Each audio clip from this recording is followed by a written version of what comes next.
The Tulsa City Council is getting a look at a plan that hopes to fix Tulsa's crumbling infrastructure. A panel of experts worked on that plan for a year.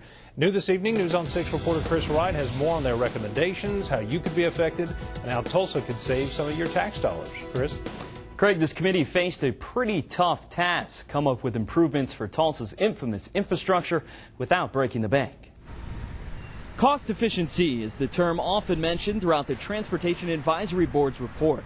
The board says the city can save money, first and foremost, by strictly following building standards. Its report even states that the city of Tulsa has not yet adopted up-to-date material design specifications for asphalt and concrete. It's not a surprise, therefore, that we took an interest in the way in which money is deployed in the standards that we use as a city.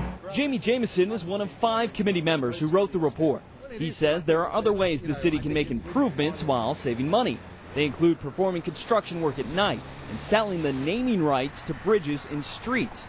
To preserve roads, the committee recommends restricting truck traffic in the city, encouraging more public transportation, and building more bike trails. As part of the infrastructure improvements, the advisory board is also recommending that the city invest pretty heavily in new and improved sidewalks, calling these some of the most dangerous in the entire country. The idea of adding sidewalks has been greeted with enthusiasm by groups like the Center for Individuals with Physical Challenges. Lori Long says the disabled are terribly underserved in Tulsa, but more sidewalks would also benefit everyone. They add so much. Number one, it gets people out and gets them active and healthy.